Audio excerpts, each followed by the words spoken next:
Hey, episode 11, 12 Up Podcast. We've officially hit double digits as published podcasts. So that's an accomplishment in itself for this group of Sean and I. Lauren, this is probably the lowest number of podcasts you've ever done. Yeah, the highest number. so far. Lowest and highest number you've ever done. So, yes, great job, people. But there's a lot of stuff going on this week, and a lot of it revolves around sports, I think. There's a couple of topics that I found, I was reading through my feeds, seeing like Disney not done with DEI, which is we could talk about that first because it was voted on by the shareholders. I don't know if any of you even followed that or saw that news. Only 1% of the votes were in favor of eliminating DEI proposals within their infrastructure as a corporation. Which is, I think that's a good thing, right? Yeah. I mean, considering what he said, I mean, it's a good thing. I'm not mad either, at it. I think everything gets so politicized, so it's hard to keep track of what's supposed to be right or wrong or indifferent. What exactly is diversity and inclusion for Disney, though? I mean, it's so many. They do so much. More characters, maybe more characters. Didn't they make the Little Mermaid black already? So like, and that was pretty good. I don't know if you all saw that. It was good. It was a good movie. Yes. That's the thing, right? That's the bar. Prince Charming was white, which is amazing. I found that intriguing. But it does show, diversity, but also you got to think from a corporate standpoint. What are they doing from a corporate standpoint? That's one thing I'd love to figure out. What are they, doing there? I think ultimately people want diversity. I mean, diversity can mean a lot of different things, right? It can not necessarily even race. I mean, there's a very diverse personality group that you look for when you're hiring someone. So there's just way too many levels to a person that if you're going to hire them, ultimately you're bringing someone in that you think will help your company be more profitable, more efficient in that role. So regardless of anything else, the bottom line is the most important thing when it comes to a business. So I find it hard that this, that, or the other really can implicate somebody running their business differently or drastically differently than they already otherwise would. So it definitely benefits Disney to have more black babies and gay babies and all types of babies watching their movies and stuff, because like you can't, I mean, even though Walt Disney was a huge anti-Semite, I think, right? Wasn't he? At least I think Henry Ford was as well. Yeah, like, so it's funny how the tide has shifted, but also the global economy of things when it comes to content. Disney is so notorious in a good way, or synonymous with it, with all the stuff that children across the globe want, right? So, or Mickey Mouse and all that shit, all those fucking. And that's supposed to be like from a minstrel show. Have you heard the history behind that? Oh yeah. It all stems from all of it comes. From hold on. You know what? Oh yeah. All of that children's content is so, is all over the place that they have, and all of us grew up on it. Your children obviously have seen it all, so it makes sense that they would want to be more inclusive. It's like one of those businesses where you can't help but be inclusive. You start saying, I want no black people around me. You're just eliminating a large portion of the diaspora there. That you know what I'm saying? Well, that's what I was saying. The minstrel show. That's what. The Mickey Mouse. That was. It was cast, the Steamboat Willie was essentially cast out of a minstrel show, right? Like, so it all kind of traces back ultimately. And unfortunately, right, it then disappears, and then people have to get forced into including those people. But I feel like those people and like who were, but the racist people? You said include the racist people? I'm saying the people that look at any race and take advantage, look at any race and take advantage or do some horrible stuff or try to embolden himself against that race is probably pretty envious of that race, probably internally, and it's probably like we know the stories from slaves getting basically castrated and things like that because they didn't want to have any more. Like a buck breaking. Yeah. So not to go down a rabbit hole, but there's reasons why that people put people in position, and I just think when it comes to business, people are just going to do what they're going to do to be most profitable. So yeah, I agree. But yeah, we'll see. I mean, Disney's Lion King, all that. So they're doing another live action Lion King. They've been very successful with all of this stuff. So Lion King's a great franchise. Yeah, it is. They all. I mean, shit. It doesn't matter. Like, you got to think about it. Cartoons. The production value for making a cartoon could be as infinite as you want it to be now because of AI and the advanced technology. Like making all this Pixar shit and all that stuff. You can make they have AI actors now, so all this stuff is getting to a place where Disney is one of those companies that will thrive because they have so many classics. Technology. Yeah, from the technology, yeah. So I think it's good, and they can make these motherfuckers purple and shit if they want. They black, white, yellow, whatever. It don't matter. They can make whatever they want, and for different markets and all types of stuff. So Disney, regardless of what you think about them, I think they're ahead of the curve there. Yeah, that's very true. Yeah, that's that. Diddy's RICO charges dismissed. So all that bullshit that one producer was talking about. Not RICO, the civil suits from that Busby. Yeah, but that was part of the RICO charges, right?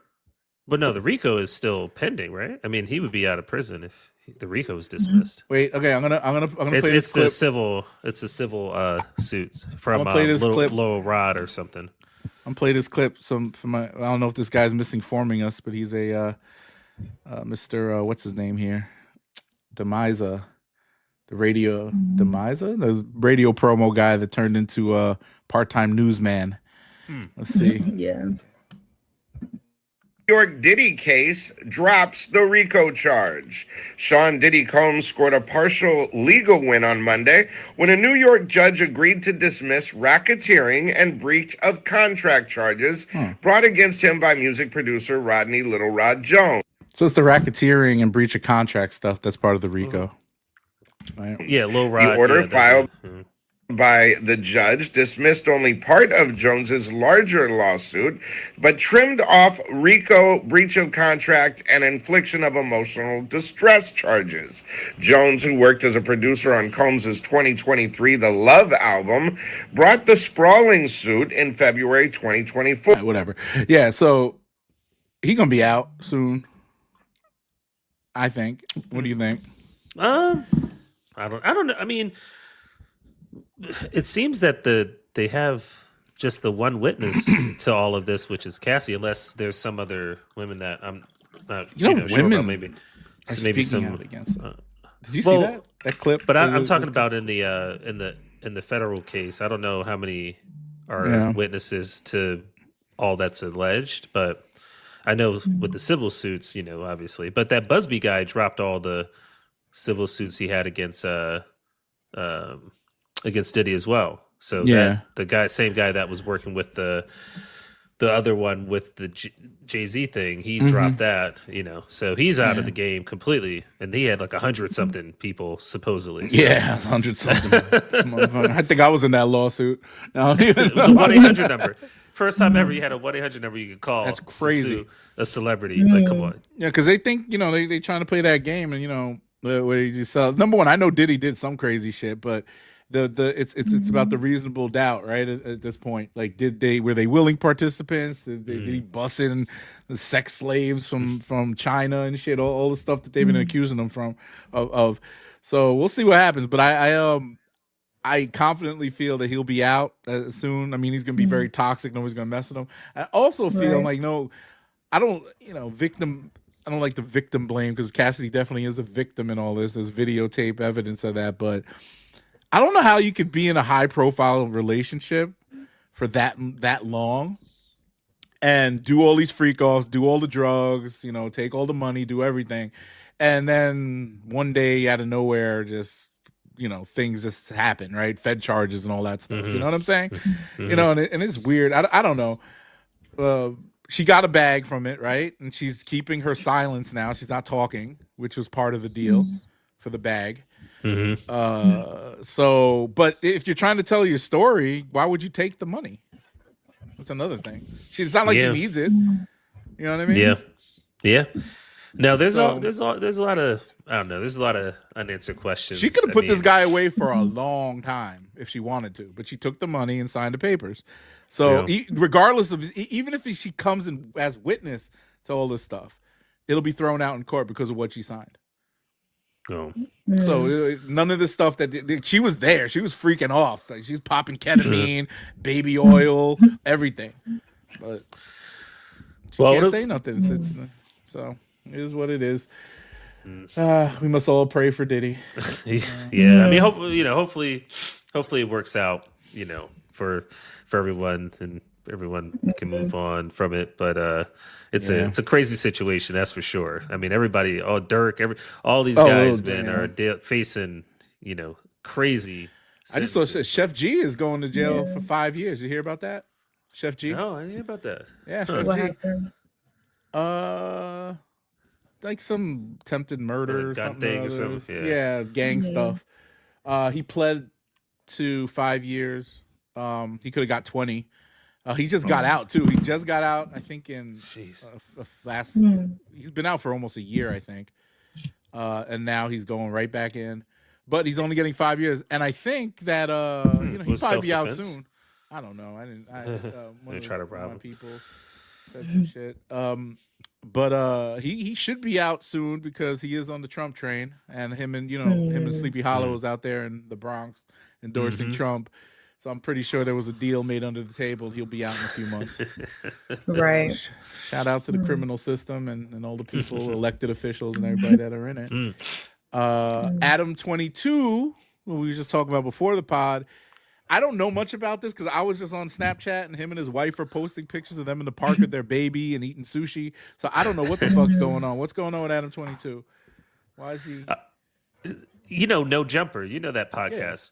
Yeah. So he's the host of No Jumper. I get, No Jumper's interesting. They just got a whole bunch of people over there all the time, and they just basically co-host and kind of do a live stream of their interactions with each other. But Wack 100 is always on there and all that. But he's, the whole Brick Baby, the Big U indictment, the RICO and all that. They were all disclosing all their crimes on his show. So, I mean, now at this point, since they've all been arrested, they're coming to Adam 22 and they're questioning him, and they want to know what he knows possibly. But the story he tells is, maybe some footage or looking at stuff, but they live stream. So it's not like any records they could get that aren't available. Do they live stream the pod? No, yeah. They do all the time. Oh, that's crazy. That's crazy. Imagine if you slip up. That's why he's always in and out. He's like going to the back. He's like, yeah, I'll be back. I'm going to a spot. And then people are just there talking, and it keeps going. That's wild. Why do people like self-incriminate themselves on podcasts and platforms? Why? Y'all know? Yeah, like Clout, why would stupidity. Yeah. $1 million question. It's crazy. I mean, it's the same thing. You gotta think like, and I was It's thinking in the about music this, too. Yeah, but you also, if freedom of expression and stuff, like I always wonder. So because I edit the podcast, right? So I look at everything that I particularly say and kind of tiptoe. That's why I remember I asked y'all, do you think this BLM thing I'm about to? And I was like, you know what? Fuck it. You know what I mean? If they're gonna say something about that, then you know what? I deserve every piece of scrutiny I get for it, whether if my client finds out or whatever. And or if a white liberal that's connected to me, feels offended by that, whatever. That's the way I look at it. But you also got to, and that's why when they go on these platforms, I think they just have this like whole idea that, maybe I'll get the clicks and the views where it'll get to that point where I don't need to, be so secretive. We're not quite there yet with this platform, but on that platform, look at Selena Powell. Remember her? That tattooed up thought that slept with everybody. She was DJ Academic's ex-girlfriend. Yeah, she did a porn with Adam. She blew up off of that platform. That's the one that was talking about she swallowed all the nuts on the Denver Nuggets or something. Oh yeah. That girl, Oh, like, she man. just said all that crazy stuff. Now, it could have went a couple of directions. Like, she could have been like, ew, gross, never again, go away. But she got more popular off that, to the point where, like, Snoop Dogg was hollering at her. You know what I mean? Like, people was hollering, you know, she caught up, and she was putting people out there. She dated DJ Academic. She did all types of crazy shit. So, you know, it's a risky game that these people are playing when it comes to content. But like Adam 22 as well. Like, you don't know what he could be implicated in.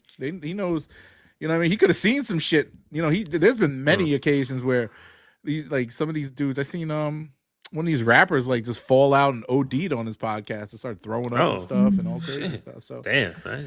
Yeah, it's crazy. You know, yeah. Well, you know, I think that it's interesting because all, like, Wack 100 and, you know, all these guys. I mean, you know, it's a platform that's set up for these guys to just, they go on there and they want to, like, poke their chest and talk about how tough they are and what they've done, and then they backpedal real quick, right? Yeah, Wack and Adam 22 sitting there just asking them more and more questions, and they just answer more and more questions. And Vlad and all these guys, and it's not like they're forcing them to tell. They're just, you know, it's like most people want to talk about themselves, and they just get in a mode where they just don't stop. And I feel Wack 100 has such a clean record. Like, he's probably never done any crime in his life. Well, he went to prison. He was in prison for many years. Okay, he must have done, you know, after he got out of something. I think he did. Like, I think he did. I think he did 20 or something. I think he did. Okay, but he must be squeaky clean since he's been out. Like, nothing. Oh yeah, spotless. No, I think he's. He talked way too much, man. Yeah, he talked way too much. And I know everything. Like, you know, be careful who you trust too, man. You know, brothers and sisters, and there's just dummies out there that don't understand how to keep a secret. Speaking of, and this is, you know, the snow. It is summertime. Snow bunnies are out 24/7. I saw this very interesting clip going. Or we talk about the snow bunnies and how black, like, not like, no. This is more about strong women. Sorry, but how Chelsea Handler, why she dates black men, and she gave she has a new special out. Yeah, she has a new comedy special. So she did a podcast recently. I'll show you all. Did you guys watch this clip that I sent over? Probably not. All right. Oh no. Yeah. Well, let me see. I think I've seen that clip. Yeah. Hold on. Let me share it. About treating women better. Treating women better or something. I'll play it for you. Let me reload it. Appreciate. Black men in general, and this is a generalization, seem to appreciate women like me more than white men. There seems to be a disconnect between strong, powerful white men and strong, powerful white women. There feels like I'm a lot of woman. I say what I want to say. I do what I want to do. And that, for some reason, threatens a lot of men. There's a certain type of men that don't like that. They think I'm too loud or I'm too brass, but I'm just acting like a man. You know, I'm not acting like anything. I'm acting like myself, and it's similar to what a man would do, and which would be fine. And there's something about black men that like that. They think that's cute, and they're turned on by my outrageousness or the fact that I don't give a fuck, or that I want, you know, Jenna's that I'll like say that. the That's thing. funny. And you were selling. Well, we'll talk about it in a second now. so I like that. So there doesn't feel like such an imbalance. There's definitely like a cultural thing where black men, it feels like they appreciate that kind of thing more. And so that's attractive, you know? Yeah. Yeah. As a woman, you want to be desired, and you want men who want to have sex with you and are like turned on by your strength, not emasculated by your strength. You know, like my strength shouldn't make you feel weak. It should make you feel strong. Right. That's how I think. Like, I want black men. So I agree with her, you know, but it's funny the way, and Lauren, you might want to comment on this. Like, since I would like to. Yeah, okay. I'll say what my view. Like from a cultural standpoint, I think that black men have always been surrounded by strong black women. So when we do find, whether we like white or black, whatever, but when we do find a woman,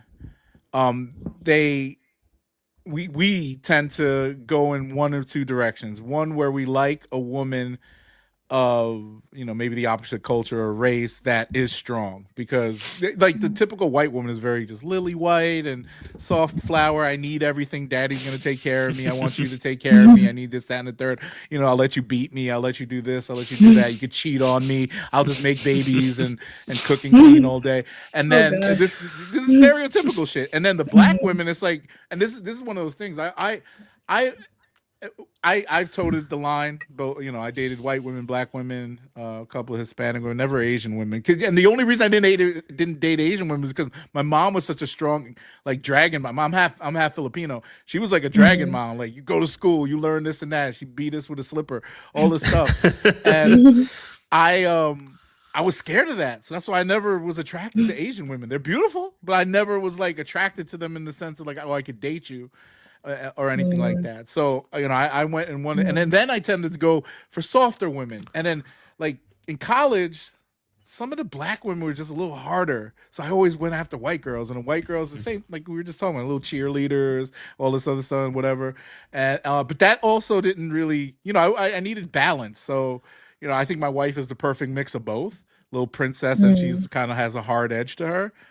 But there's a lot of, you know, I don't know what it is. I don't know what it is, but you know, when it comes to like strong white women, I don't really particularly care for them that much either. They're just very hard to get along with, in my opinion. You know, they don't move me as much as, you know, I can be friends with them, but they don't move me as much as a softer white woman or a softer black woman, which would be perfect. And maybe, you know, maybe, like I said, with a little bit of both mixed in, but I'm going too much on a tangent. Lauren, what say you about this? What do you think? No, I think men, no matter the race, it's a lot of men who are intimidated by women in general. I've had that experience. I feel like I'm pretty quiet, but at the same time, people that know me know I'm a pretty strong woman, and not in a way of like the strong, independent black woman type. It's just like just knowing myself and loving myself. It seems to intimidate a lot of men, because I feel like a lot of men, not just men, but women too, but people don't love themselves. And when you do, and they don't know their self, it could come off as intimidating, and they think, oh, you think you're better than me. I feel like that plays a huge role. But I also feel like you have brought up black women being like hard and aggressive acting. I didn't say that. Did I say that? You said in college, well, not aggressive. Oh no! Did I say that? Okay. No, you. No, I'm have to go, but I didn't say that. And if I did say that, I take it back. I didn't mean I lied. I know you didn't mean it. I know you didn't mean it. No, I know you didn't mean it in a like a rude way. But a lot of black women. I'm a black woman, so I'm speak for like black women. But I feel like a lot of us act hard or have that persona because just having a lack of maybe like a father in your life or an active father or that emotional aspect from a man. So we feel like we got to fill that void in that role because it's just something that's been lacked. And that's on both sides too, for men too. Like, on the that's why men. Did you grow up with no dad? Yeah. You grew up with no dad? I have a father, but you know things were still complicated. Like you know, Sean, you know, well, you're pretty open about that. So Sean has he had mom that. Yeah, I feel like having that absent parent, especially of the opposite sex, like it just plays a role on how people are when they get older and everything.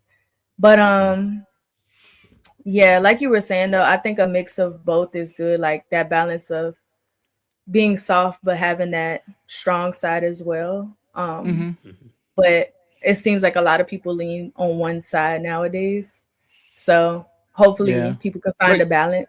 Like Savannah James, I find her to be like a great example of that, right? Very, you know, she's held down that whole family. You know, Savannah James, LeBron James's wife. She's held down the whole family, takes care of all the stuff, like you know, all the crazy stuff. And she'll go hard for her husband if she has to, and she has, right? when people throw accusations at him or do whatever. So that's a good. But then some of the independent, like very independent. I'm better than you. There's so many of those, especially on Capitol Hill. Sean, you know that. Like when we was out there, like a lot of these sisters is out there like, oh, you got to be all buttoned up, making all this money, doing this, that, and the third, or else I can't fuck with you. And then some of these dudes, like me, I was like, what the fuck? Nah, I'm good. Like I just want to have fun. Why can't we have fun? And then you wonder why they're 45, and still single or whatever, being too idealistic about things.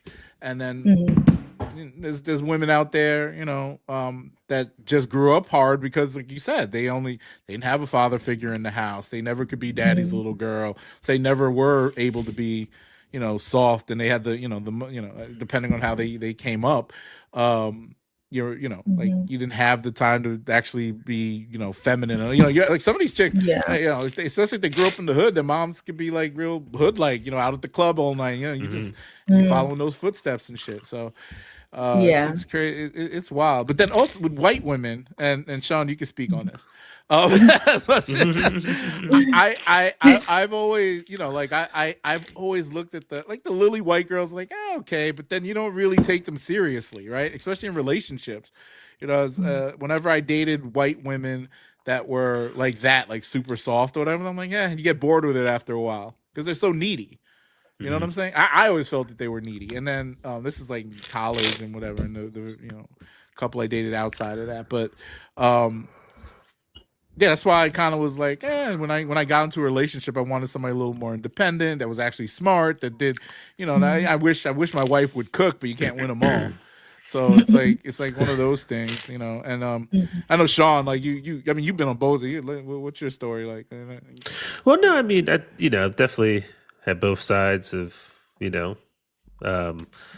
but it's really, I don't know. I feel like as you mature and you understand, like kind of like what Lauren said, a little bit more about yourself and where you are and what how you really want to live your life and enjoy who you're with, and you have different things that drive you to find that person. And so early on, right, our initial interaction with people in general is for instant gratification. So things happen, things happen very fluidly, right? It's very flighty. So things happen, right? And then so I think it's just, and that's why I don't know, with people in general, we're all the same, but at different times, we all find ourselves in a situation where someone else would probably react the exact same way, but it's a different situation, right?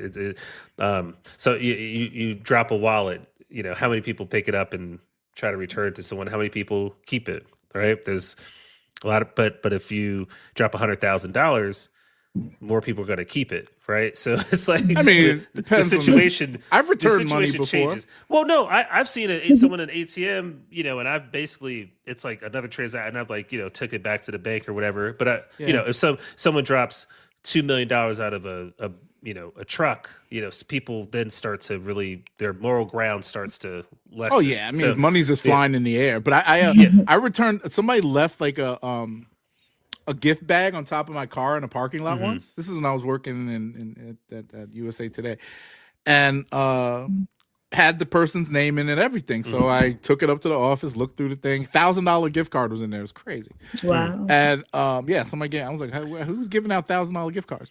So I'm looking, and I'm like, damn, somebody that works in the organization. I emailed them and gave them back their stuff. I could have kept it. I should have kept it. Now I'm thinking about it. But so that's what I'm saying. It's like, right, we all, when we're young, right, most people are going to go for, I don't care, white, black, or otherwise, right? Most people are going to go for type whatever, right? So, and then as you progress, because what you see happen is, right, the people that don't grow into like a proper relationship and they're 70 in the club, it's a sad day in time. Yeah. We used to see him when we used to be in Dream back in the day. It'd be the dude 60 bald and everything. It was like Dream or Love or when we were in Adams Morgan. Grand Central. Remember? There'd be Lauren, it was creepy. Old like 40-year-old like dudes in the corner waiting for the girls to get super drunk and then just start grinding. There was that on one them. dude. He was like 70, and he would. Oh, be there's like old. dancing Remember that and old stuff. Indian guy? There was an old Indian guy. He just started backing up on just putting it on the chain. Wow. We were looking at like, what the hell? The girls like, ew, gross, get away. So my point being is, right, at a certain point in time, we see, or you and I or us, we wouldn't see that because we wouldn't be in that situation, right? So you see one or two guys like that, and that's all you see. But when you're all 19, 20, 21, 22, right, that's the majority, and people are just going to gravitate towards whatever they feel is instant gratification. I don't think people understand what relationships are until they kind of go actually through fall into one. and see, and so I think she makes a great point. I think what she's saying is an interesting point, and I agree with some of the things as well. But I think that people have to get there, white, black, or otherwise. People just have to get to the point where they understand and where they are, to, again, Lauren's point of who you are, and then you can have a proper relationship, whatever success, non-success, whatever the case may be, because you can be honest with that person. So you don't think any of this has to do with culture, like the way people are raised or whatever? Well, not necessarily, because if you like a stronger woman, like that's a thing. Like people, like white boys. Let's put it this way: if you grew up in a house where, let's say, you're a privileged white kid, all you see is a weak white. Your mom is just, just cooking and cleaning, and like, oh, okay, yes. But sir, that's all. That's all we see. That even if there's a kid in the inner city that doesn't have that, that's all I see on TV anyway. That's the stereotype of what we're going to see. They want. That's what they want, right? At some point. Well, again, anything that's going to influence us, like Saved by the Bell, I used to watch, right, when I was a kid. It was like a show I used to watch. Saved by the Bell had no reflection necessarily of my Lisa Turtle. But again, she was black. When you're young, you gravitate towards what's fun and attractive or whatever, or bubbly or whatever the case may be. Like it's for everybody. There's no one who is 16 being like, oh, this woman is a boss. No, and the woman is not saying that about the guy. This guy, he's a boss. Like, no, they're just really into each other. They attract to each other, and that's that. I think sometimes we overcomplicate things, and that's when we start to get into these sects, when people start to have opinions that make people feel a certain way, and then we don't talk about anything because we're too far apart. So I think this is one of those examples, but it could have some cultural undertones. But I think both sides of the coin can be affected the same way, right, by the same thing. And some, not even being in that environment, right? You can have great kids that come out of a horrible environment. You can have horrible kids that come out of a affluent environment. Who's to know?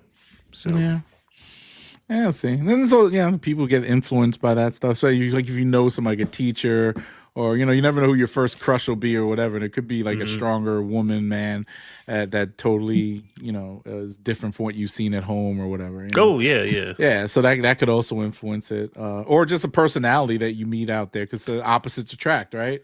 So it is what it is. But also, all this stuff leads us to tariffs on cars. 25% tariff. Wait, Trump's putting 25% tariff on auto imports, right? So that means only foreign cars that are coming in. But also, does that mean if they're putting a tariff, is that on the actual car or the parts that make the car? Because that would affect every car company, even if they're building domestically, right? No, I think it's on the just the import. I mean, just the car itself. Yeah. I think it's just a tariff, like, because I believe so. Because I think, like, when you say you get an American car in like Asia or something, it's like stupid expensive. Because of the taxes and all that kind of stuff. But it's like almost double the price sometimes. So I think it's on the cars. Being manufactured and shipped into the United States. So I saw Tesla was up because of this today. I was wondering why. Anybody try to get you? Anybody try to get you? I hear all these Tesla stories. People going at Teslas. Anybody try to come at you? No, I saw Kyle told me that one of his friends, they somebody threw like a Slurpee on his car and left him an angry note on the windshield in DC. Yeah. Over here, I'm in Ohio. Like I do have a story. DC? My wife, somebody in a pickup truck, some Trump people were honking at her on the road and like rolled down the window, was like, yeah, America, Tesla and all that shit. Other than that, we're winning over here with that. I'm buying me a couple more Teslas. There's a lot of Teslas. I mean, and that's the thing, Jenna and I, we were talking about this, how Tesla's very, most people who own Tesla are very liberal, you know, so it's kind of funny. Does she feel a way about that? I know she's been like me, been riding Teslas for a minute. Yeah. But does she feel anything? But does she want to get rid of it now because of Elon Musk? No. She's like, no. She's like, I'm not getting rid of my car. Yeah, I love that. I'm not getting car, rid of my Tesla. Yeah, she's like, then what? I have to, pay for gas? Like, absolutely not. There's other EVs out there, but I've been driving Tesla since 2019, I think. But again, it's for the environment. It's all these things, right? That technically liberals and then now those are the people that are mad about like Tesla. Well, they're mad because their CEO is a piece of shit.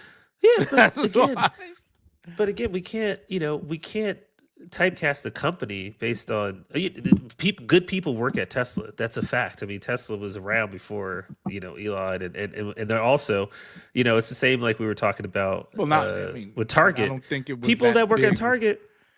People that work at Target need that job, and boycotting Target is a direct correlation to those. Yeah, but also being out of you got to think like people. We talked about this, how people you're a reflection of your leadership.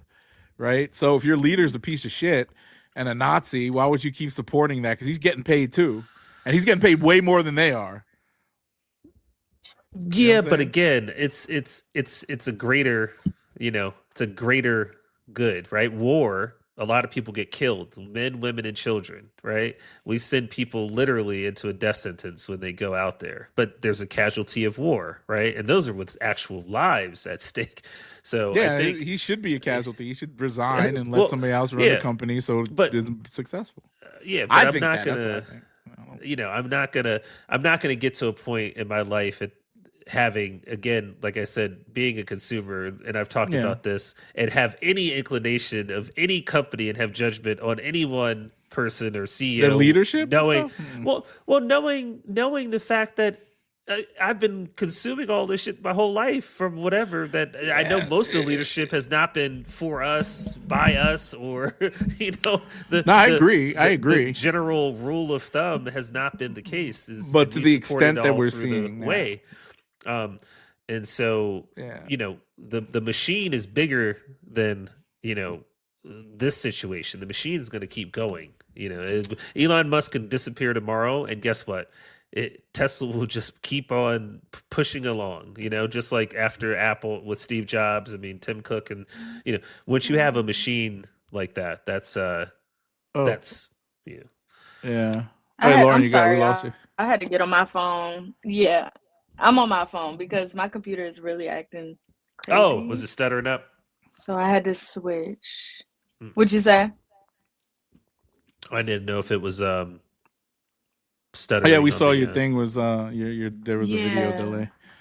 So Sean was just saying he's okay with the CEO of Tesla being a Nazi and he supports that. You just had a whole thing about Disney. Right? No, and Disney was built leadership. on someone. Leadership is a different thing. This is why we have elected officials, right? If you don't like something that they do, companies elect officials, right, and through their boards, right, the investors and things like that. And if the CEO is not good for the company, they let him go. Correct?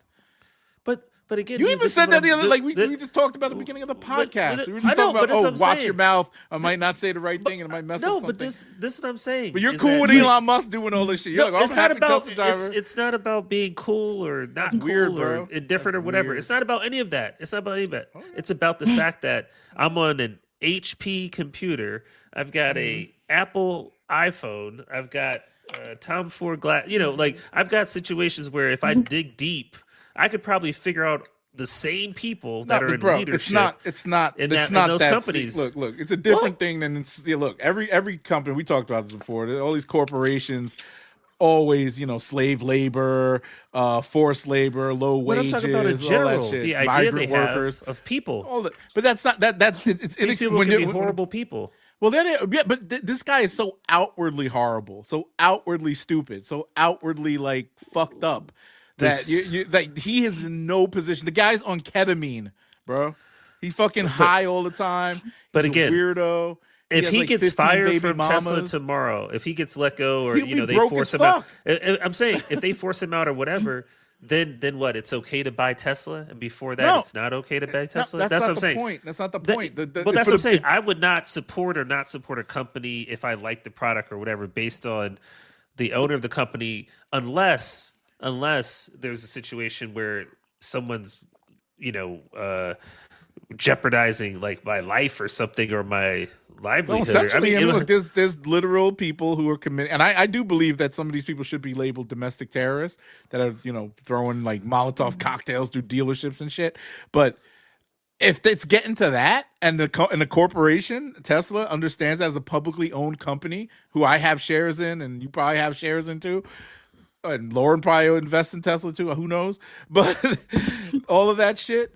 As an investor, as part owner of that company, I want this motherfucker out. I own one of these fucking cars. I don't want no fucking weirdo coming up to it painting swastikas on it because they don't like the motherfucking owner. I mean, the CEO or whatever. It's not my all his crazy. He just needs to shut the fuck up. Okay, but I'm saying though is that we just had this whole conversation about Kanye, right? About Ye. Yeah. And I rock my Yeezy slides, and I don't see anybody trying to come up to me and punch me in my face because they feel like this, that, and the other. People pick and choose what they want to. Yes, so this is a pick and choose but nobody's scenario, so I'm physically not gonna harming. But me, we're wearing a pair of Yeezys. Exactly. There's a lot of But black if motherfuckers people started wearing doing Yeezys that, right now. Should Yeezy then start going away? I guess don't make any. Kanye can talk all that Nazi shit. Niggas don't give a fuck about no Nazi shit. They love it. Like, yo, go ahead, black Nazi, whatever the fuck. No, Jewish people give a fuck about that. White people give a fuck about that. Yeah.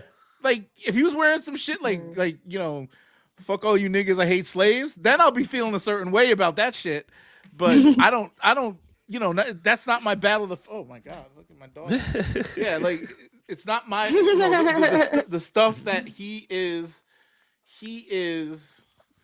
like Kanye is talking about is like not a concern of mine. Like that, the black people do not give a fuck about that. I mean, you're saying like we confidently will support his music and whatever. Yeah, we don't, maybe his views on women are weird or whatever.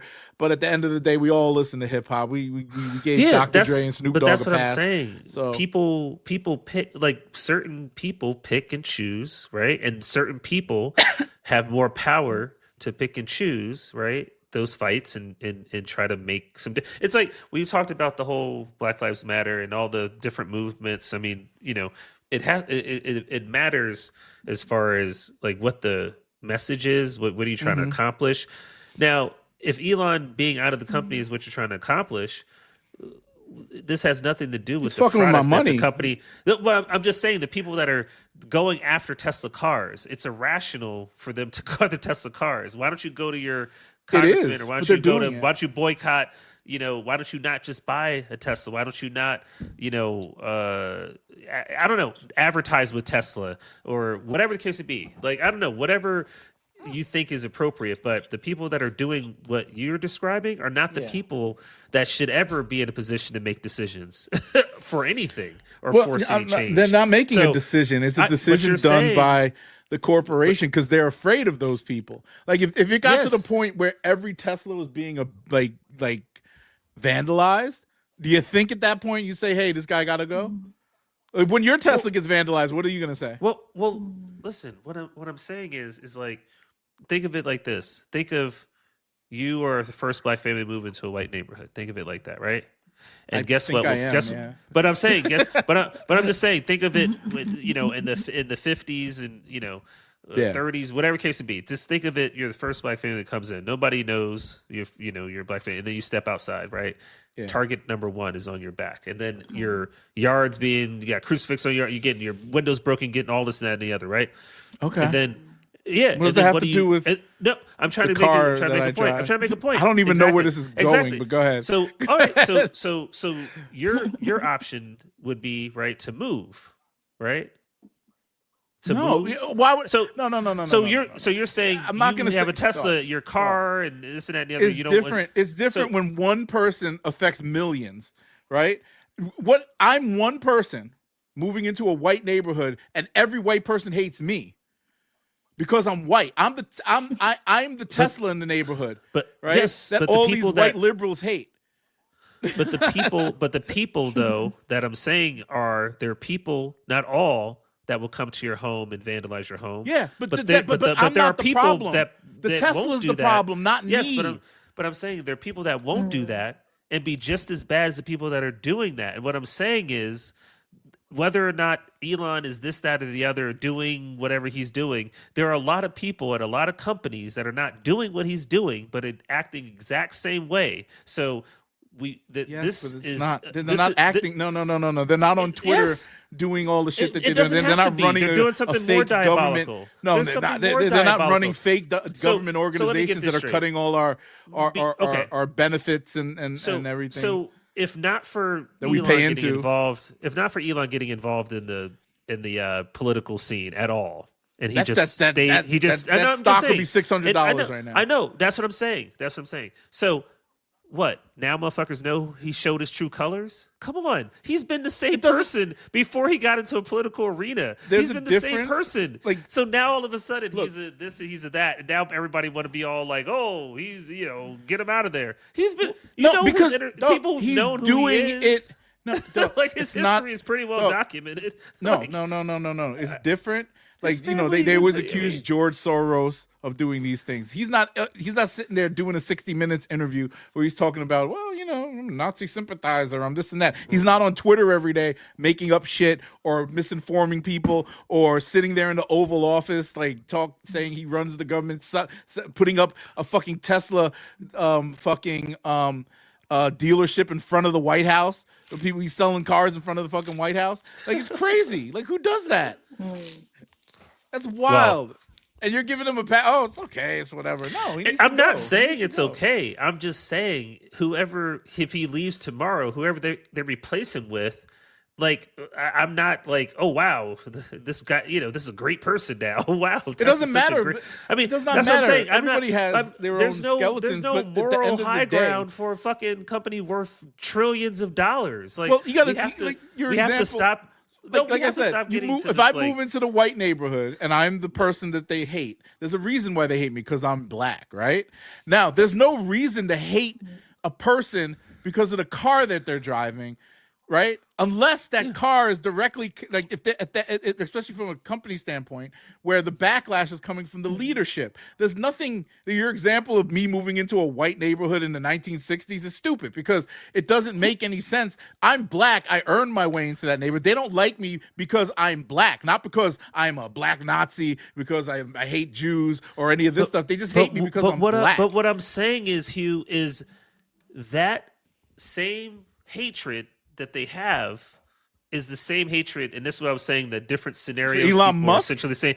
No, I'm just saying that he's doing tangible things. I moved into a neighborhood not hurting anybody besides bringing down your property value because black people are passe. So what do you think? So what do you think this? So what do you think? Okay, he's out tomorrow. Then what? Then what? I think the world would be a better place. Okay, he was out. At least that corporation, that company. And this is what I'm trying.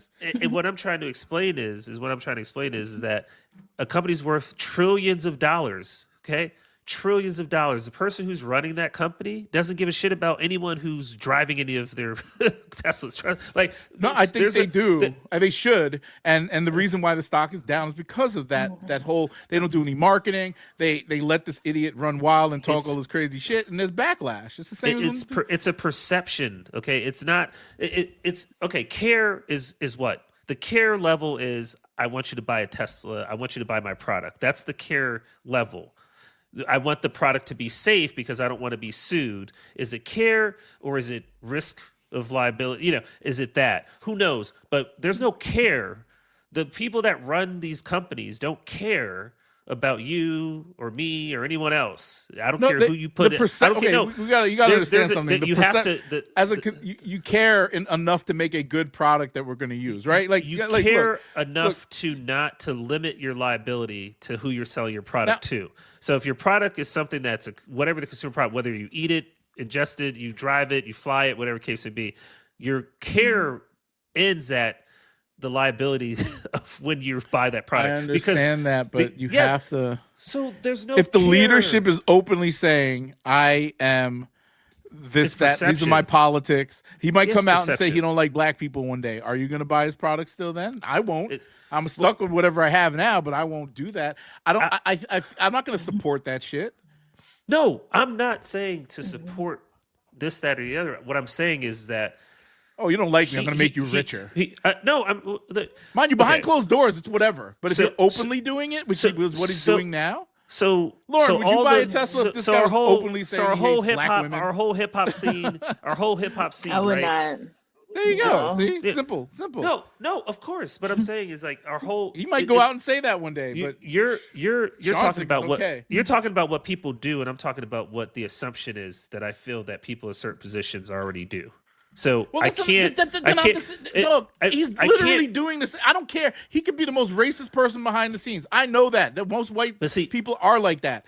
But he's on Twitter tweeting this stuff, tweeting out Nazi stuff, tweeting out crazy stuff about black people and how he's sympathetic towards South African white farmers and shit like that. Like the apartheid, pro-apartheid. What are you talking about? This is exactly what I just said to you, and you're proving my point. You wouldn't move out of the neighborhood because somebody's saying that to you. You would not go to the school because they're throwing rocks at you because segregation. No, the teacher teaching you when segregation happens. That's apples and oranges. No, you're saying that the bad people. I'm appeasing the bad people. So that's when desegregation, when desegregation happened, when people stopped and buying kids were product, going to schools, why did they do the bus boycott? The teacher telling you're telling me that people just because they needed to get from A to B when they during segregation they boycotted buses, right? You're saying they shouldn't have boycotted the buses because we need them anyway, so who gives a fuck? No. We need the bus. Go sit in the fucking back, nigga. That's what the fuck you're saying. Just go sit in the back. You need to get the fucking work. No, that's what you're saying. That's not what I'm saying. You're telling me that I have to move out of just because white people hate me. So we hate the individual who hates other people. No, that's not what I'm saying. Elon Musk.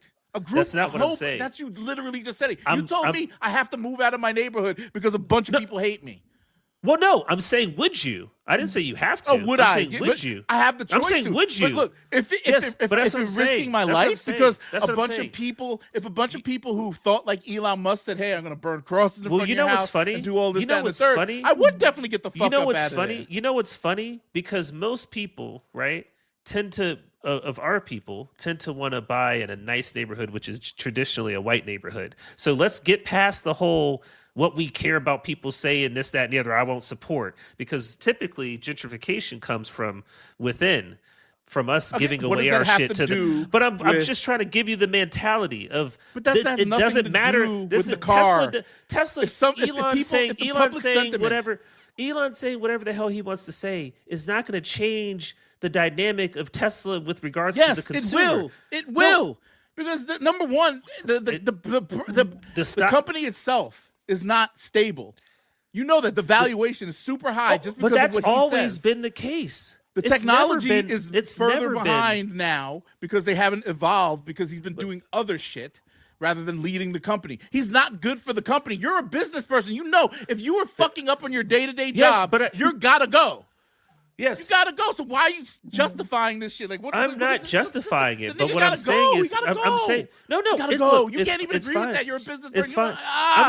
I'm saying it's fine. No, it's not about agree or not agree. I'm just saying, like, you're talking about the moral high ground that the company should have to get him out of there. Two things. And I'm talking to you about the moral high ground is a fictitious way for consumers to believe that their company that they're consuming from has a moral high ground, which I'm saying is false. So I can't sit here and judge or say, he should be the person in charge of Tesla because he's a Nazi or whatever. I can't say that.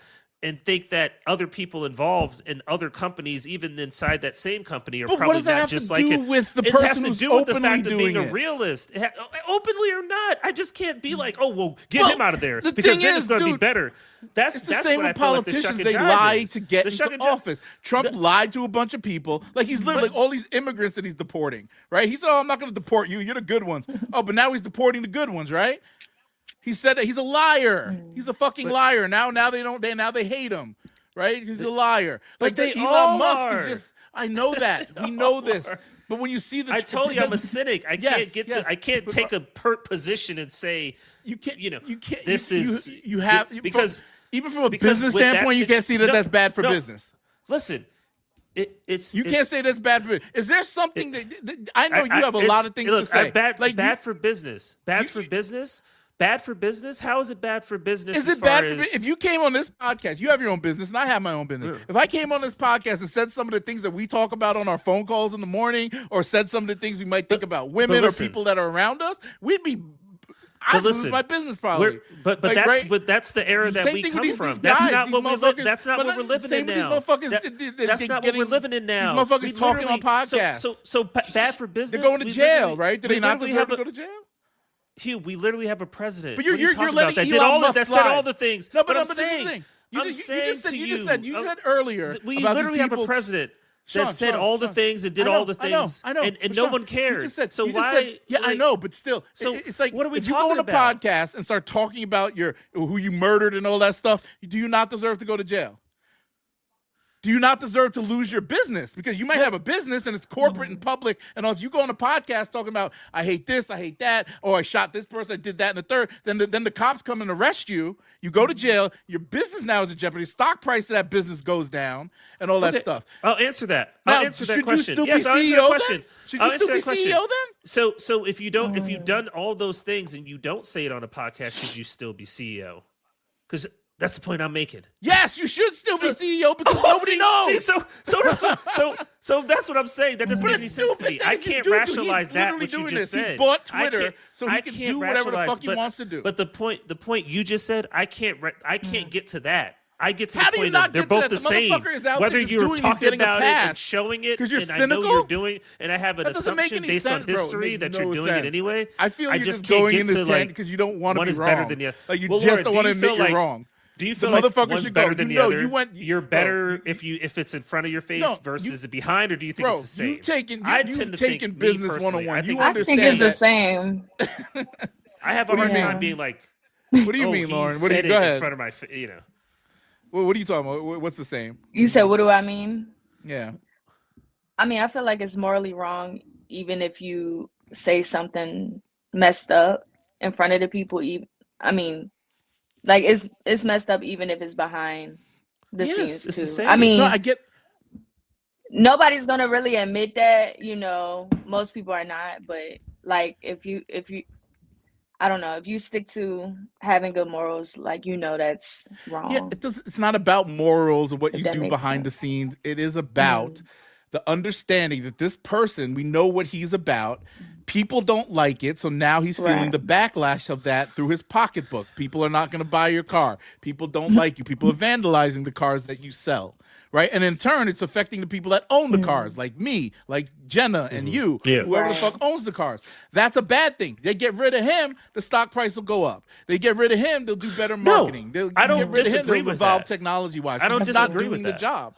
I don't That's disagree widely with that. known. Investors have come out and said it. Yes. They're on I don't- CNBC. I don't- People that I are don't investing, disagree that's with why they're that. dumping the stock. So Yeah, what are you talking about no, then? I Why are don't you disagree giving- with that. What I'm saying is I can't, me in this position, me personally, whether he needs to go, right? I agree he needs to go, but so that the stock price and all the things that you said, but I'm just saying, me personally, I can't take a position of saying he needs to go because of what he did, because I don't feel differently because What? knowing that no, I don't feel differently knowing that people in that same sphere do that shit behind closed doors anyway. In that And sense, they be but- drinking but I'm baby saying- blood and, but I'm and, saying- and sleeping but I'm with saying- underage children. But I'm saying, if they but- found out that he was but- sleeping but- with underage but I'm- children, can he but- still be in that but- position? No, but I'm saying the find out part to me, right? It's like these guys all run these companies. These guys all control, right? The commerce, right? Blackstone alone controls like 80% of the S&P. So I'm talking about they all know what's going on. So it's not like Elon just jumped out the window and he's now this person. If you found out that he was having sex with underage kids, would you still buy Teslas, or would you still support it? Or would they get rid? Like they had to get rid of him. They would have to get rid of him, right? Hugh, what I'm saying is, everything that he's done has been financed by the people who knows who he is, that are the companies and things that. Bro, so do we have to? Dumb. So let me ask you this then. Is there a retro? Okay, no. Let me ask you this, because we talked about, like, if someone is assaulted or someone, why want the money? Why do you want the money? Why don't you take them to justice? Right? Did you want the money? Right? Yeah. We talked about. So that's personally how I feel as well. Why don't you want the justice? Why would you want to sue if something damaged you and whatever? Right? But at the end of the day, it's the same. Those are personal decisions, and you have to be scrutinized by the public on that. Like, that's why I think that, even Charleston White had an opinion about Cassie. Like, damn, you taking these beatings and all this other stuff. But when the bag came, you didn't want to lose that lifestyle. So you took it. And I agree with that perception of it. But also that's a perception that she has to live with. And she made a decision. About, right? Like, Lauren, if Diddy, if you were in an abusive relationship with Diddy and he settled out of court for $100 million with you, would you take the money and shut the fuck up? Or would you just go out there for some moral cause? I mean, you already did everything. You already did the freak off. You already did you already got beat up. Right. Like, would you take the money and walk away, or would you, like, be out there and be a martyr for putting him behind bars or whatever? I take the money. I don't know about you. I take the money too. I'm not gonna lie. Yeah, the money sound good. Yeah, I'm just saying that's just me. And I would say, look, I'm $100 million richer, and I am not. I personally would as well. But I'm saying, if people want to play that role, they shouldn't then take them, right? You don't go play the role, but like you're damaged and this and that and the other. But then this is the crazy part. We're talking about a corporation that would benefit from losing this idiot as their leader. They would benefit, because then they could actually do real marketing. They wouldn't be beholden to some weirdo that could say something crazy and fuck up everything. They could actually advance, because he runs the show. Do you understand? He's holding them back. Like the dumb things that they do, like taking LiDAR out of the car, right? Like the light radar. No, the cameras will work because Elon likes the cameras. The cameras don't work well. They don't. And it affects the way the car drives with the self-driving. It's not going to be a better self-driving car than what Waymo's doing or any of these Chinese people, right? And so, and the way he runs the company, having people to come in, and certain people coming in every day and working and doing all this other stuff. Like, there's certain things that you have to understand about running a company in this modern day and age that he's not doing. And it's successful because he keeps feeding people bullshit. Oh, we got robots. We got this. The public, we got that. I mean, look, the public, just like anybody else who would get canceled, he could get canceled. I mean, nobody's immune to that. So if that needs to happen, that'll happen, and the market will dictate that happening, and then things will move on as they such will, and there'll be someone else that'll have a scandal 5 years later at another company, and then everybody will boycott that one. But along the way, that company will continue to increase revenue and take pitfall and keep going and keep chugging along, and people will keep. I mean, it's the machine is the machine. So, if that company fails, something else takes its place. What we have is, the system itself is baked in for people like Elon to succeed, and that's just that's what needs to change. Well, yes, but again, we're very far from that, and him leaving Tesla's not going to change anything within that. It's a step in the right direction, I think. No. That's so let the Nazi run the fucking shit. No. Elon being forced out of Tesla is not a step in the right direction for opportunities to be vast for other people that are not Elon. those are going to that's not going to make any change. It's going to slide another Elon in there, another person, right? Yeah. So. But if they put someone else, right? If you give if that would be a change. That would push a change. Well, Status quo is never gonna make any real change. So it whatever. would just be status quo and tell somebody shut the fuck up and take that money, just like you said on the case.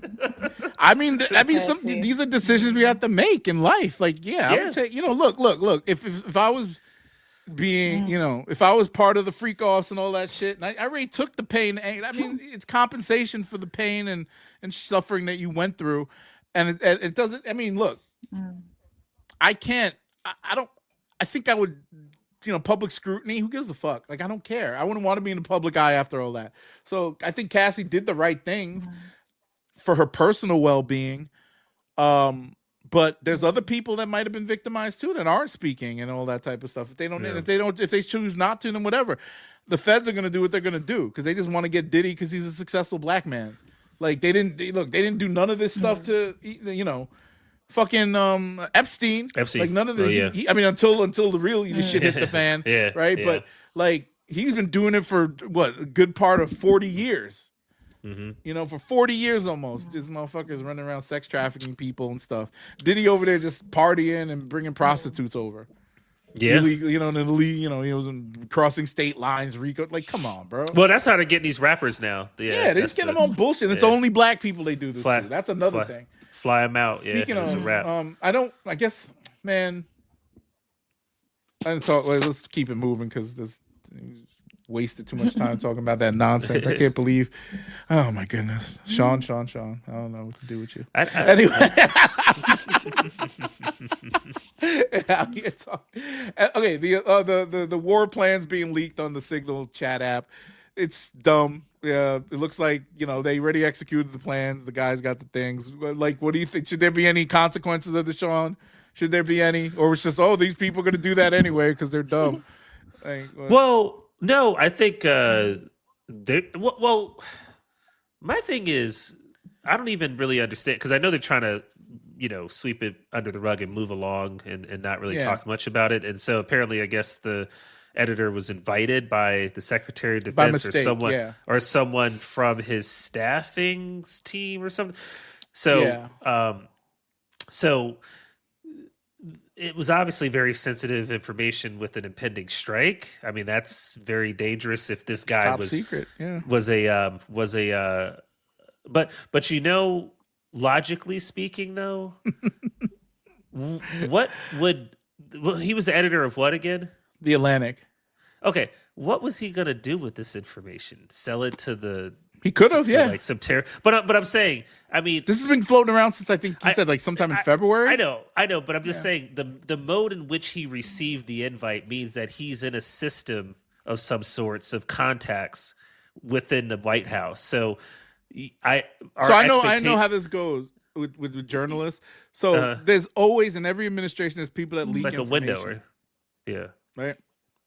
This guy was probably good friends with, they buddy up with journalists. Yeah. And when things go in a bad direction, like they'll say the administration's going to shit, he's the guy who's going to talk to the journalists anonymously, give them information. This happened throughout the whole, Trump administration last time. There was leaks all over the place. People just selling stories and telling, they're leaking everything.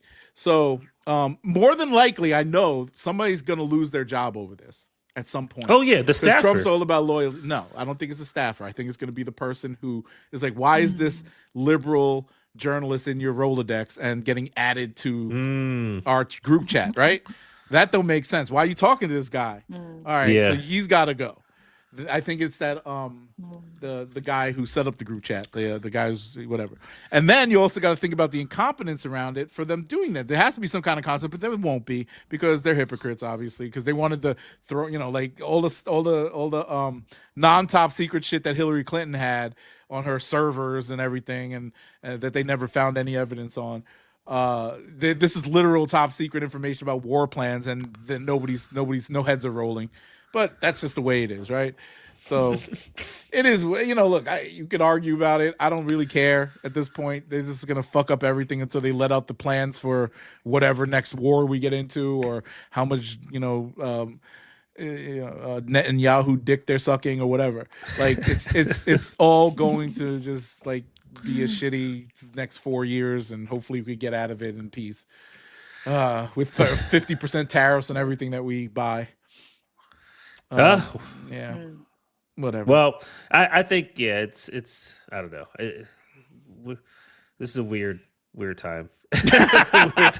Weird time we're living in. I mean, we would never hear about any of this stuff in the past. It's just, you know why the administration's under a lot of scrutiny, but also at the same time, there's so much going on, like all the stuff that he's doing, and then they're trying to get us into another war, and then just to put a little cherry on it, just let's leak out information that shouldn't be heard or seen to random people. That shit could have gone to one of fucking Barron's teachers at his private school in Columbia or whatever. He goes to Columbia, right? Whatever. Like, I don't. NYU. NYU. Oh yeah. I don't understand how nobody, like, especially the president, for all the shit that he cries about keeping secrets and doing this, that, and the third, when it came to other people, how he's not holding anybody accountable for it. That's crazy to me. And even other Republicans are coming out and saying that, like media and people within the administration and senators, Congress, whatever. So it's crazy, and I think somebody's gonna be held accountable, and one or two heads may roll for it, which I hope happens. But I just can't. I don't know how much more of this the country could take until it all goes to shit. Yeah. But, what are you gonna do? But the main topic of the show, and Lauren, I know you don't like us talking about sports like that. Have you been following the LeBron James? Have you been following the LeBron James stuff with Steven? No. Look at her face. He's no. No. So it is an interesting little thing. Sean and I haven't really talked about it because it really opens up a tale of two sides of an argument that's been going on for decades now about who's the GOAT. Okay, so this is let me paint a picture for y'all. Let me paint a picture. 1988. The league is cheating for Michael Jordan, padding his stats, right? People are going there. There's a bunch of thugs in the NBA. Everybody's a strong man, right? Everybody. Charles Oakley's beating up people in the hallway. Michael Jordan's getting knocked across the face by Bill Laimbeer and Dennis Rodman in the paint, right? And all these things are happening, right? Scottie Pippen enters the league, and then Michael starts winning and all this stuff, and he's so stressed out. Michael, he's like, "Oh, I won 3 championships in a row. I can't do it anymore. I gotta go. I gotta take some time off and mess up like the Major League Baseball by joining the White Sox, right? taking a spot from a good baseball player that could have had that spot. Michael Jordan himself took a spot on a team that of professional baseball players, not Michael Jordan's son, because Michael Jordan's son is a cocaine addict. He can't play baseball. Michael Jordan's son can't play baseball, so Michael Jordan took the spot on the baseball team, right? And he's not. He's got a 200 batting average, 50 strikeouts and he only been to the plate 80 times, right? Not like Bronny scoring 39 in the G League, 17 in the NBA game, garbage time. Mind you, garbage time. But the 17 in garbage time for a rookie, that ain't too bad. But he don't deserve to be in the league. That's what Stephen A. Smith said. Now this is a segue into what's going on here. Now Stephen A. Smith said that, and he blamed LeBron for not being a good dad. Like, why would you do that to your son? Why would you get your son to the NBA? And put him in this position. Why is it you so soft and you can't even like take up for like all this stuff? Why are you LeBron James, the worst father in the world? That's what he said. You put your son in a position where he's gonna fail, right? And then Bronny drops 40 on him in a G League game. Then Bronny drops 17 in garbage time. And Bronny out here outperforming his peers after having a heart attack in college, right? And then Bron goes on the podcast this week. So he confronts the man, right? 2 weeks ago. We talked about that, right? And you had I wish I'll bring back the clip. I might splice it into here somehow. What you said about Bronny taking away position from a person who should have been drafted 55th as well. Or he took away some 55th draft pick, right?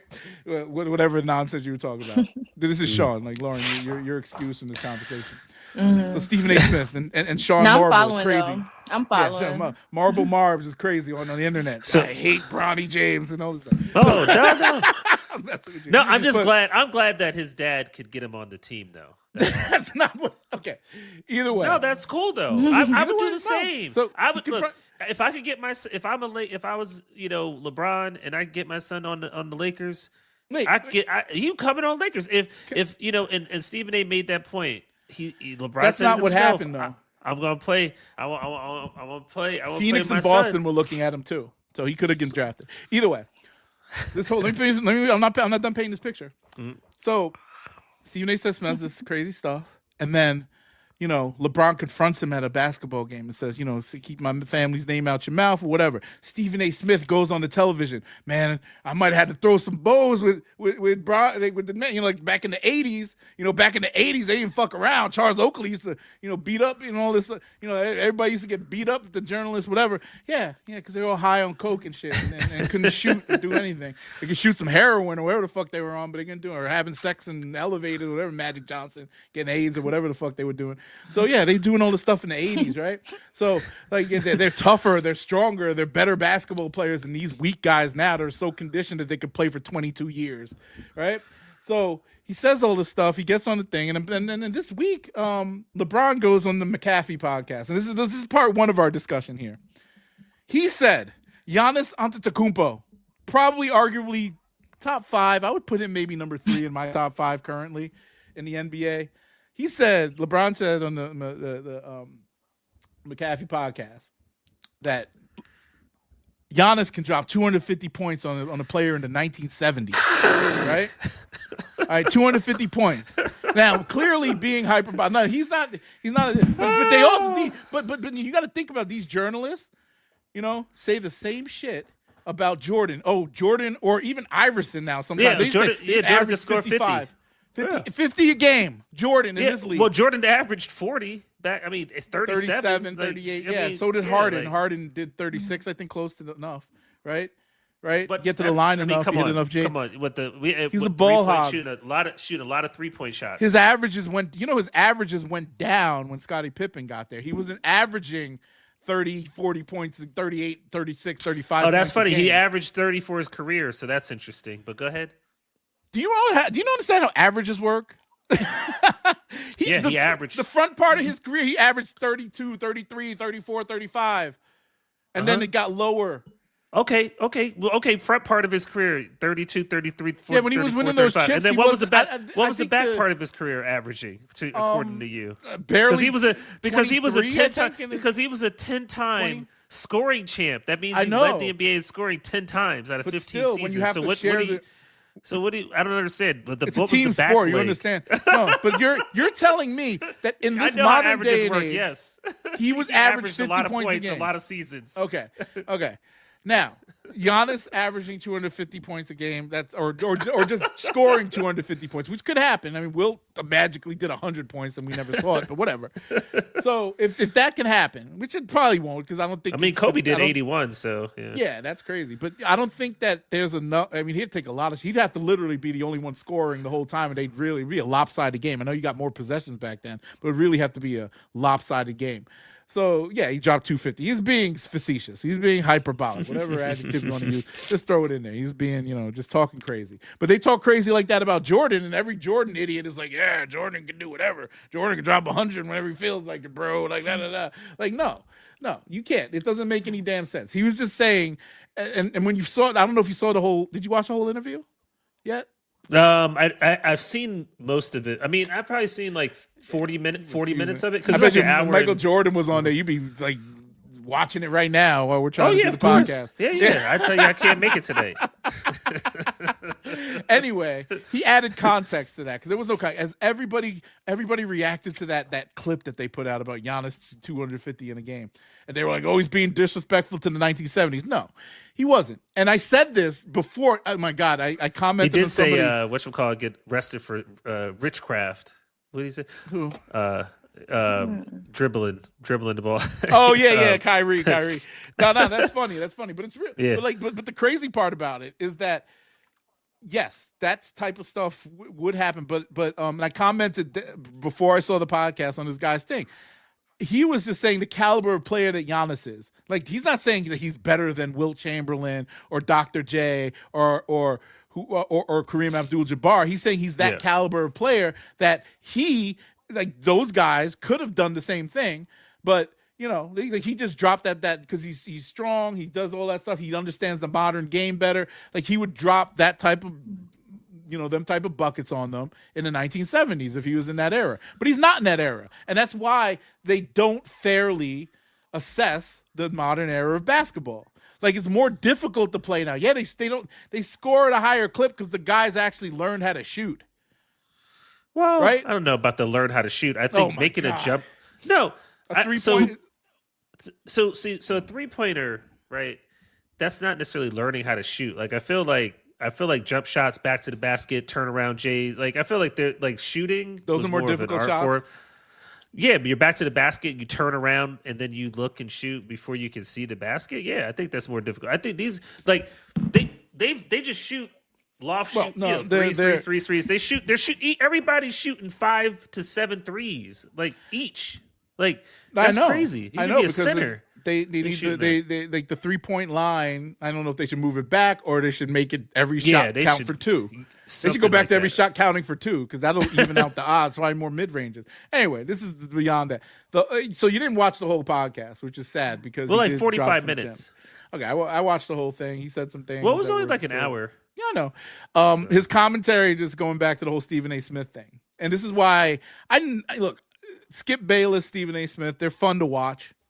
But at the end of the day, they're idiots. Like, I don't understand. They don't know. You can say as much as you want about how much sports they covered in their career, but they're at the tail end. And now it's just all this reactionary content to me. Like, they just want to put out the most high, like, craziest points and harp on how the old generation is better. And even the people like that Mad Dog guy and all these guys are dinosaurs, bro. Like, they couldn't even, like, they literally couldn't, they weren't watching basketball on HD. Like, they couldn't see the shots that these motherfuckers were taking because it was a little dot on a pixelated screen. Like, you couldn't see the shots that they were taking. It was so ugly, the game back then. Like, that's why nobody watched it. That's why it was on tape delay. And I was watching, like, a lot of, like, these younger dudes. I watched their NBA channels and them reacting to it. Peace to Los, that's one of the guys I watch a lot. He said the exact same thing I said under this comment on Instagram.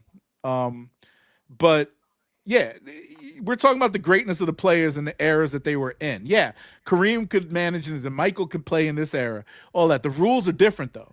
The game is different. And it's funny how guys like Stephen A., guys like Skip Bayless and guys like Sean Marble here don't understand that. They just think that, like I said, Michael Jordan jumped over a bunch of gorillas, and I'm like, that wasn't a fucking cartoon. And they believe that actually happened. Like, they believe it because... So how come people don't watch the NBA as much? They do. The ratings are higher than they've ever been. No, that's false. That's no, I'm talking about between eras and shit and the games that people are watching. In the millions, people, bro. No. The viewership is down. All-time lows. All-time lows. All-time lows? Yes, all-time lows. The lowest viewership in the history of the NBA. All-time lows. All-time lows. The commissioner spoke about it. Commissioner of the NBA. Today? No, during the All-Star break. Yeah, all-time lows. And he spoke to the fact that, he's very happy about the social media presence that you guys have, the NBA. Oh, yeah, but that's... Yeah, but viewership, people tuning in for games is all-time lows. But it trickles down. Do you understand that advertisers... If you're showing NBA highlights and get 1 million I'm just talking about people watching the Gatorade game. logo is on the court. People watching the game. They just want visibility. I think they could, of course, promote that. But people aren't watching the game. People are watching the game. It doesn't matter if you're not watching the game. If you're it did before. I used to want to watch basketball. Well, it's different now, bro. It's different now. Yeah, people don't want to watch it now. That's how different it is. Because it's different because people. So we're talking about a product. Like so you're defending a product that less people watch today, and I'm defending a product that more people watched and Jordan scored while more people were watching.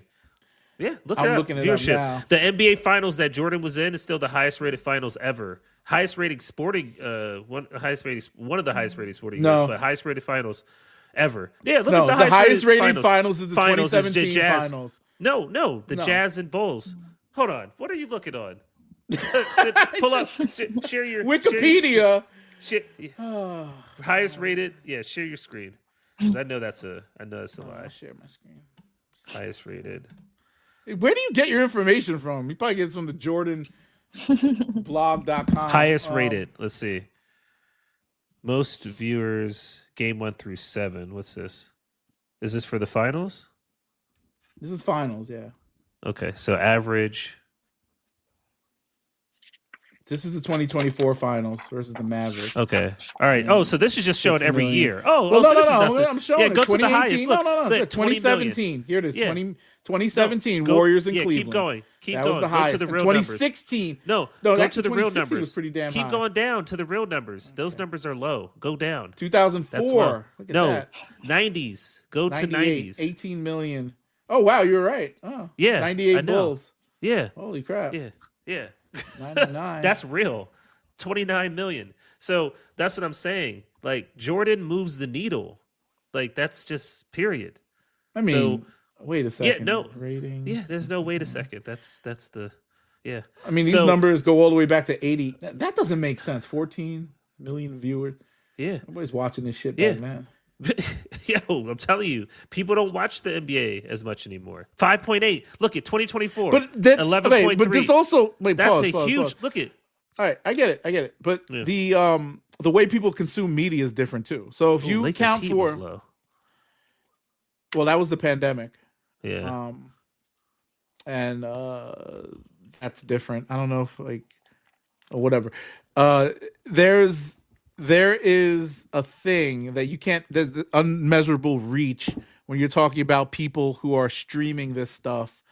Watching people do reaction content to it and watching the game at the same time, where groups of people are watching somebody else watching the game, or when all of this stuff, the information is being consumed differently, not on regular TV. So this metric here is kind of bullshit because it doesn't really explain the reach that they get from social media. If you do the analysis, and this is a fact, NBA on social media is the biggest sport on social media year round. Like the Jordan clips, the LeBron clips, the highlights, like they have literally House of Highlights, all these pages, Bleacher Report, all of that stuff. Yeah, Jordan is still a big part of that. He still drives the needle. I'm talking about current games where they're showing highlights of players. Where they're showing, but Jordan also keeps the NBA relevant. Jordan still does keep the NBA relevant because he has nice shoes and all this other junk that people buy.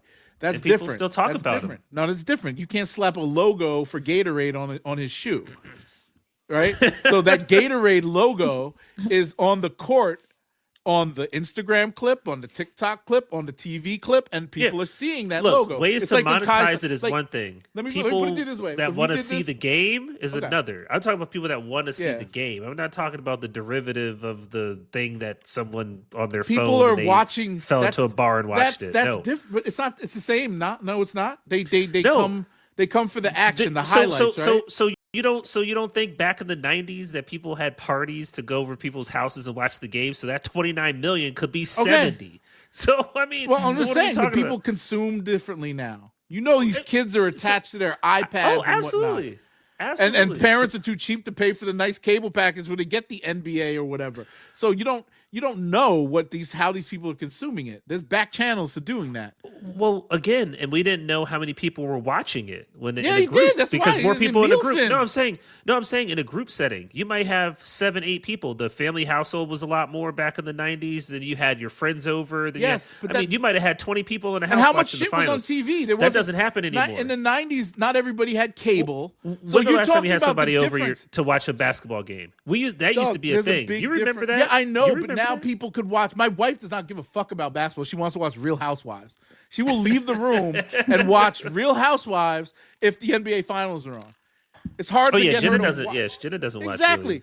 Before, it would be a family affair because that was the only thing on TV because you had 4 channels to watch. You're not the dog. You always compare apples and oranges. It's so weird. No, I don't understand. I'm not saying that. I'm saying that if you're going to make an era, you're talking about an era that doesn't exist. The TVs aren't black and white anymore. No. All I'm doing is taking your same metric because you're telling me all the ways that people can and why the numbers can be more. Yeah. And I'm telling you that the numbers can be more inflated. Yes. But also, overall TV ratings are down for media, any media that you on news channels, everything. Fox News is the biggest news channel, and they're getting half the ratings. They were, a third of the ratings that they used to get back in whenever, 10 years ago, 20 years ago, whatever. Don't quote me on that. I don't even know if that's true. But either way. But that doesn't mean it's a bet. That doesn't mean differently. YouTube. Yeah. So do you believe like a YouTube if a game is shown on YouTube and gets 100 million views, does that count? Like if it's on YouTube. What do you mean 100 if million? you see 100 million views on a YouTube video of a basketball game. If they watch the whole game, yeah. If they watch the whole game. You don't have to watch the whole game. Nobody gives a fuck about the whole game. I'm saying the whole 100 million views. What basketball game has 100 million views? No, they might. I'm just saying if there was a game. Well, yeah, because that's views. I mean, I think, right? I mean, I don't know how the bots and all that work, but all I'm saying. But you're still stuck on the physical copy, like when we were talking about the Drake stuff last week. I was like saying, like like the streams to me is a good barometer for regular people because it shows how much you actually consume the music. Because then, you stream the song 50 times. That shows how much you like the song. Like you could play a CD once, and put it away, but you already sold that unit, right? That one unit. Yeah, but I think what I'm looking at it differently, just mentally, because I look at things right, and it could be based on I'm older now, whatever the case may be. But you're my old. experience. You're that guy. No. I'm just saying. Look, it's like anything else, right? If my son is really into something, I know he's really, really into something based on how much he tries to get me to get him something or want something or this, that, and the other, right? There was it's not as much now as it was when we were kids, where we saw an ad on TV or we saw something we'd be like, we'd be looking for something for Christmas that we saw like, oh wow, I can't, in an ad or a commercial, and we'd be like really looking forward to that. Kids aren't really like doing that anymore. However, kids are doing that for some things, and those some things I take a liking to when I'm describing them, if in the same tone that I would for something I had a visceral feeling for. So if I'm comparing the feeling or how someone's getting it or how someone wants it in the same way. It's different now, though. Regardless of, I know, but certain things aren't different. Certain things don't change. No, it is totally different. Nobody gives a fuck. I don't watch the whole game all the time. You don't even watch the games. They're exciting too. Some of these things. But there's going to be a time, just like when Shohei Ohtani came into the MLB. Completely changed the whole dynamic of the MLB, brought a whole new dynamic, a whole new era to the MLB. He's the face of the league. Even people that don't watch baseball know who he is. That is an effect that some players have, and it doesn't give a shit about how you're watching, when you're watching, what era you're watching in. Some people have that effect, and some people don't. You can still be great. You can still be amazing. You can still be famous, people love you, but some people have a certain effect, which in my opinion, Jordan had that special effect that no matter what, you stop and watch and you want to see the next player, what he's going to do. And I think that translated into people wanting to watch basketball and watch the games and all that. And it'll happen again. There'll be another somebody, maybe Wemby, when he's healthy. I mean, LeBron had that effect. Well, no, he did. I agree. When he first came into the league, I was watching when he was playing. Like, I'm like, I'm watching his games. But I think what happened is the league just got people just jacking up threes, and everyboking just fucking doing whatever. It's not even like there was, and I'm looking here, the Lakers. I'm looking at finals. We can't, again, the finals are different. It's like, it's like just comparing the Super Bowl to a regular game. But there was a point between maybe 2003 till LeBron's first finals, like people were watching or started to watch. Oh, wow. Wow. So Spurs versus Cleveland was pretty low rated. Because, they knew they were going to sweep Cleveland, but that was LeBron's first one. That's weird. That's 2007. What was going on in 2007? Oh, that was the Depression. And motherfuckers was losing jobs and shit, remember? Oh yeah. And then Barack came in and saved everybody, or saved corporations at least. I'm looking at the numbers here. I'll share it with you. But like right here, then 2008, and then they started going up when LeBron moved, got in with Miami, and then we saw that eight years in a row he went to the finals. 11 million here with Golden State, and then it was good again. But the numbers are gonna go because social media has changed the landscape and the different outlets that we have to watch these things. Like you can watch an NBA game on your phone, all this stuff. These aren't measurable you can't measure that on a Nielsen box. But you know how many, every game right now, I could watch it on HBO Max, Hulu, ABC, ESPN. But but what I will measure it on, is how many people come to me and actually ask me, "Did you see the game last night?" I don't get that. Nobody does that. Nobody does that anymore. Well, just see it or talk to me about it. Who won? Who played? Nothing. No, because no one you says can anything. see the highlights on the ESPN app on your phone. But no one's even talking to me about the highlights. No one's even saying, "Did you see that highlight?" Because they saw How it on cool that dunk Instagram. was. But so okay, so we're all just watching. When was the last time we lamented? Anthony Edwards has dunked over some dude and rubbed his nuts in his face. Nobody gave a fuck. I'm not even a big fan. I'm not even a fan of this movie, and this is gonna be super nostalgic because I'm not a fan of this movie. But when this shitty movie came out called Blair Witch Project, everybody asked you, "Did you see it? Have you heard about it?" There's a part in there about X, Y, and Z. There's certain times, and I don't care how you're watching it. I don't care the medium in which you're watching it. I don't care what it is. If it's gonna be something that people are gonna want to talk to you about it, they're going to mention it to you. They're not just going to stay in silence, watch the highlights, and assume you've seen the highlights. Doug, there's so many movies that came out that were better than that now. Like, I could give you a list of movies. The market will dictate. It's not about better. No, it's not about the market. It's the way people consume media now. It's totally different. Totally different. What I'm saying is it doesn't matter. Public sentiment that if you saw it in the theater or whatever, theaters now are for blockbuster movies. They're not for indie flicks like that. No, not like that. A cult classic is now straight to Netflix. Like, look at all the Netflix movies that do well. But I'm saying is that we have certain things that'll go right, quote unquote. Remember viral. Bird Box? Remember that movie? And people with will talk Sandra about. Bullock? But people will talk about these things. That's a people big movie. Will ask you. Yes, but when's the last movie? Or when's the last movie? You know, we have shows or whatever that get big, and people actually talk to other people about it. Have you seen this? Did you know about this? Squid Games. You're telling me. Everybody watches it. No one talks about it because they know you've seen it. I'm saying people, if they talk about it, come to me and ask me questions or say, "Hey, did you see that dunk?" People don't say that. People don't question because what a game last night, a close game. No one says anything. Okay, like, that's different. Nobody gives a fuck about that. No, because that's why. That's what I'm saying. That's but there part will of the be problem. a time. But that's part of the problem. They care more about LeBron and Stephen A. Smith than they care about LeBron winning a game or whatever. That's because the league sucks right now. That's why they care They're about playing that more. incredible basketball. Cleveland and OKC are fucking doing phenomenal numbers and doing all this crazy stuff that nobody cares about. But I don't know. I think me personally, I just think it's a lot of 3 Shai Gilgeous-Alexander. Fucking no. They're highly skilled. Jokic averaging a triple-double right now? Yes, highly the amount of 3-pointers just jacking up this. I don't know. It's just a different. It's a different game, and you're the old. Oh my God, you're the old guy. Like, I remember back in the day when Jordan was doing this and that. But again, Hugh, what I'm saying is, it's not about back in the day. There are things that people talk about. NFL shit that happened in the past. Yes, NFL used to be back in the day, but you know what happens on Monday? People actually ask me, "Hey, did you see that game?" You know why? Because there's only 16 NFL games. No, your team only plays 16 games. You know what? There's 18 games, whatever it is now. Okay, to your point, there's 16 NFL games in a season. Guess what? There's 10 every week. There's 12 every week, and people are asking. And how many are with basketball? How many people watch MLB like that? Not many. Dog, MLB is 163 games a year. Right? NFL is the king. Have you ever been to a baseball game in the middle of summer? It's empty. Yes. Yeah, empty. NFL is the king.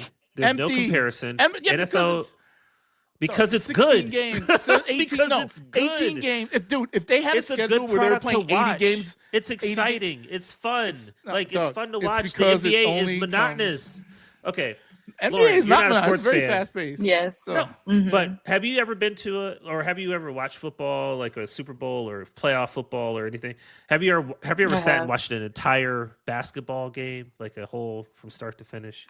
No. And I know most people they talk about the NFL more than the NBA, from what I know. And I don't even watch sports like that. But yeah, no one talks about the NBA. It's more popular. The highlights are fun. NBA people who follow NBA. I follow NBA. I follow all the players. I do too. I try to follow. I be telling you some stuff. You're like, who? Who's what? Who's Nikolai No, I try to Jokic? follow, but it's too many games. It's too many games. You know what they should do? They got to shorten the season, just do tournaments. Oh, shut the fuck up. That's crazy. Yeah, just do tournaments. Just do tournament play. That's stupid. It's like they did that stupid All-Star. This year's All-Star game was terrible. No, just do the record. Just do the record. You have to do street ball. That's another point. The All-Star game. Horrible. No, because they tried different bullshit. At least the NFL got smart. They got rid of the Pro Bowl. Because you know why? Because nobody watched it. They were smart. They changed. And NBA is like just making a product worse with the All-Star game. Get rid of it. It's a good NBA All-Star is an event. And the stars don't do the dunk contest, which is a huge problem. Honestly, that destroyed the All-Star weekend. Stars not do. I mean, these side players doing the dunk contests. There was a point in the early 2000s where nobody wanted to do the dunk contest either. Like there was scrubs in the dunk contest then too. Yeah, I remember. Yeah, that's when I think like Jason Richardson and them was getting in there. I don't even know who. Yeah, you say you followed him. Yeah. Not back then. Now I do. Oh, but Jason Richardson Mac is McClung, champion NBA All-Star basketball dunk champion. Mac McClung. Oh man, whatever, jumping over friggin' whatever. Anyway, the ratings are the ratings. Yes. Also, I feel like going back to our main thing with LeBron and Stephen A. Smith, we went over a wild tangent, but that whole thing about we were just talking like nostalgia and looking back on the eras and all that type of stuff has hurt the NBA as well, because the media does not like these old media guys do not appreciate what the younger players are doing. And it started with LeBron. The hate for LeBron was from day one. His own team hated him. They were like, oh, no, he ain't going to do shit. Oh, so he brings them to the finals in 5 years as a 22-year-old. He does this and that. He carried a whole team on his back for 7 seasons. Goes to Miami. He starts winning there. Nobody, oh, no, he's never going to be like Jordan. Starts winning in Cleveland. Starts winning in L.A. Does all this stuff over the years. Becomes the highest scoring person. He's still going at 40 years old. Nobody gives a fuck. Why? Because they always compare him to Michael Jordan, who objectively as a human was a horrible person. And secondly, did not care about the league. He only cared about himself. He left the league twice to do whatever the fuck he wanted to do. You know why? Because he didn't like that, they weren't bringing Phil Jackson back. Oh, well, I'm not going to play for nobody but Phil. You know why? You know why he didn't want to play for nobody but Phil? Because he can't win with nobody but Phil. He couldn't win with nobody. That's proven. From the beginning of his career to the end of his career. When Phil Jackson was not there, he didn't win shit. LeBron won with 4 different teams, bro. 3 different teams. 3 different teams. 3 different teams. Different coaches. Different co-stars. Right? Jordan had a super team on his second three-peat. Nobody ever says that that's not a super team or that is a super team. No, you just had Dennis Rodman, who's the motherfucker?